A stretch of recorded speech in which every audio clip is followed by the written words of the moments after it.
sweat just doesn't stop. We're going to be reading more horror stories. Those horror stories to make you feel cooler in the summer. Yeah. Today's story, it's called Polaris, and it is another story from H.P. Lovecraft. Yeah, let's get to it.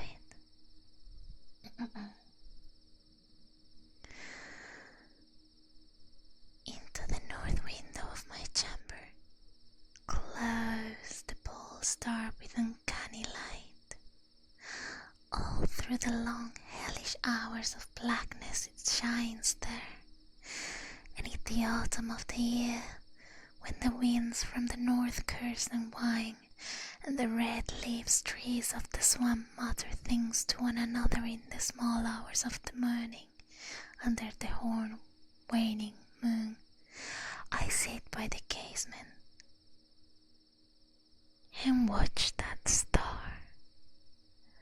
Down from the heights reel the glittering Cassiopeia as the hours wear on, while Charles Wayne lumbers up from behind the vapor-soaked swamp trees that sways in the night wind. Just before dawn, Arcturus winks rudely from above the cemetery on the low hillock, and Coma Bernice shimmers weirdly afar off the mysterious east.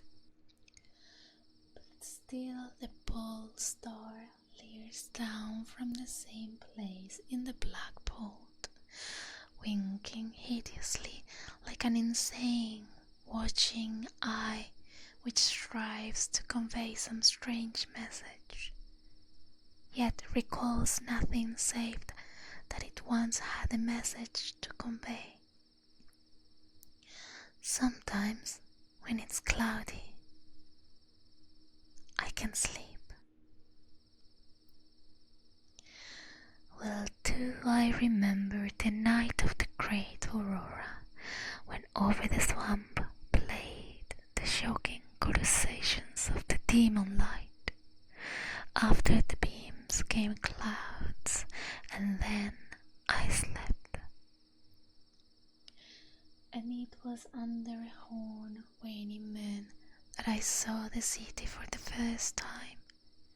Still and somnolent did it lie on a strange plateau in a hollow betwixt strange peaks of ghastly marble, where it walls and it towers, its columns, domes and pavements.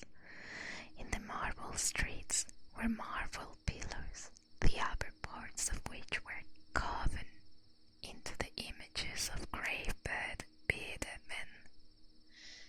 The air was warm and stirred not, and overhead, scarce 10 degrees from the zenith, glowed that watching pole star. Long did I gaze on the city, but the day came not. When the red Aldebaran, which blinked low in the sky but never set, had crawled a quarter of a way around the horizon, I saw light and motion in the houses and the streets. Forms strangely robed, but at once noble and familiar, walked abroad, and under the horn waning moon, men talked wisdom in a tongue which I understood, that it was unlike any language I've ever known. And when the red Aldebaran had crawled more than halfway around the horizon, there were again darkness and silence. When I awaked, I was not as I was being. Upon my memory was graven the vision of the city, and within my soul had arisen another and vague recollection, of whose nature I was not certain. Thereafter, on the cloudy nights where I could sleep, I saw the city often, sometimes under that horned waning moon, and sometimes under the hot yellow rays of a sun, which did not set, but which wheeled low around the horizon, and on the clear nights of the pole star leered as never before. Gradually I came to wonder what might be my place in that city on a strange plateau betwixt strange peaks. At first, content to view the scene as an all-observant and corporeal presence, I now desired to define my relation to it, and to speak my mind amongst the grave men who conversed each day in the public squares.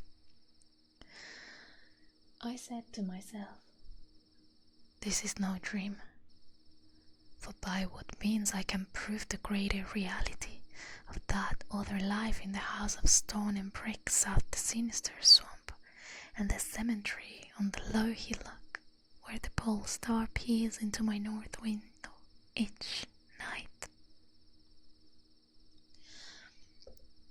One night, as I listened to the discourse in the large square containing many statues, I felt a change, and perceived that I had at last a bodily form. Nor was I a stranger in the streets of Fenolidor, which lies on the plateau of Sarkis betwixt the peaks Notung and Cadifonek. It was my friend Alos who spoke, and his speech was one of the pleased my soul, for it was the speech of a true man and a patriot. That night had the news come of Daiko's fall and of the advance of the Inutos, squat, hellish yellow fiends who 5 years ago had appeared out of the unknown west to ravage the confines of our kingdom and finally to besiege our towns. Having taken the fortified places of the foot of the mountains, their way now lay open to the plateau, unless every citizen could resist with the strength of 10 men. For the squat creatures were mighty in the arts of war, and knew not the scruples of honor which held back our tall grey-eyed men of Lomar from ruthless conquest. Alos, my friend, was a commander of all the forces on the plateau, and in him lay the last hope of our country.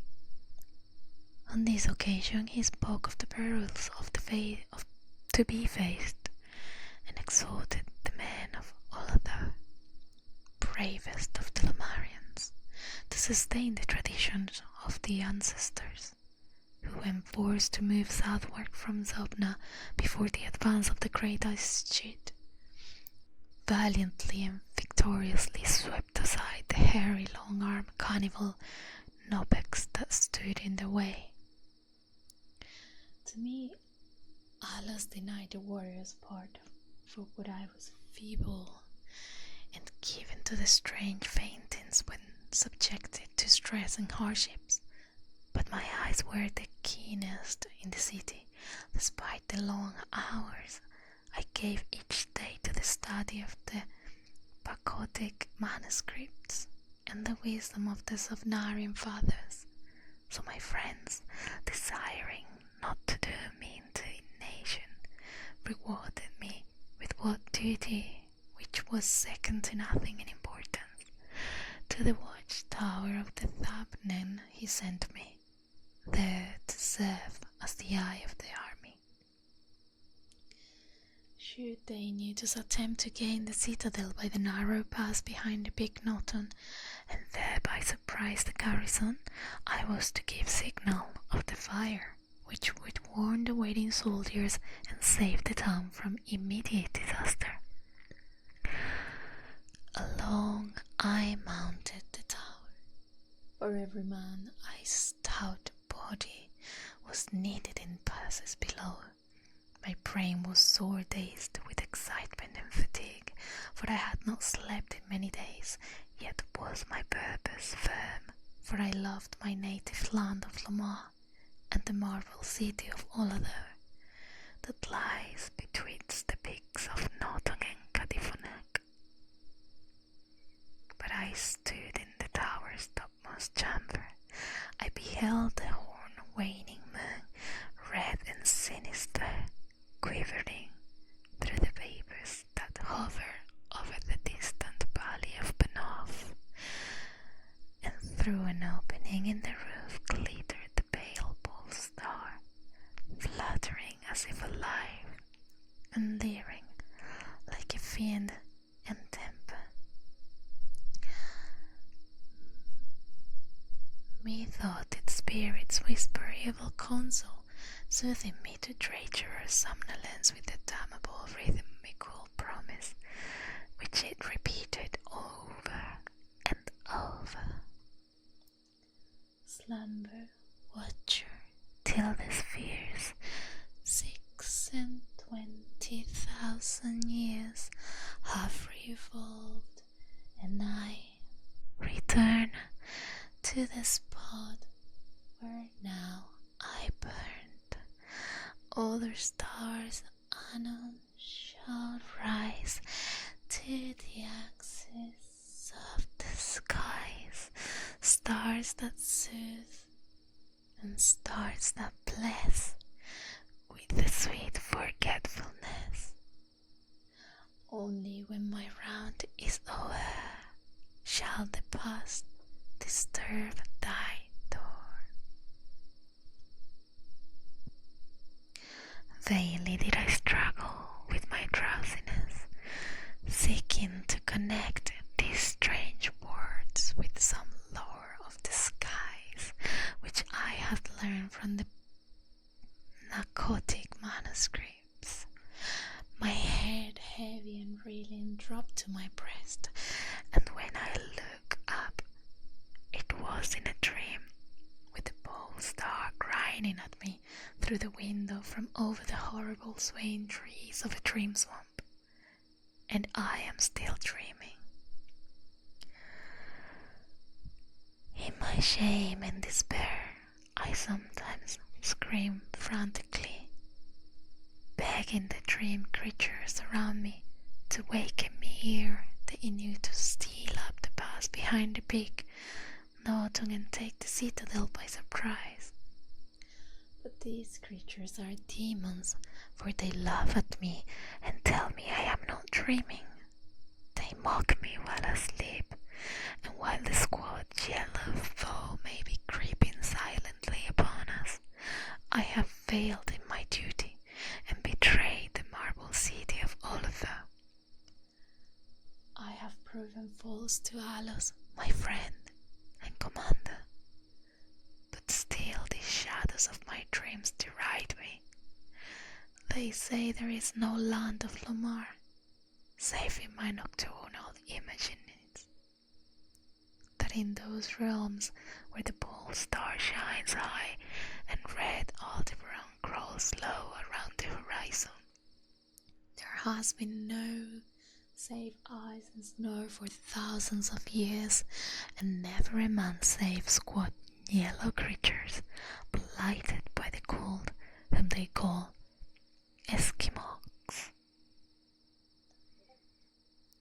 And as I writhe in my guilt agony, frantic to save the city whose peril every moment grows, and vainly striving to shake off this unnatural dream of a house of stone and bricks south of a sinister swamp and a cemetery on a low hillock, the pole star, evil and monstrous, leers down from the back bolt, winking hideously like an insane watching eye which strives to convey some strange message, yet recalls nothing, save that it once had a message to convey.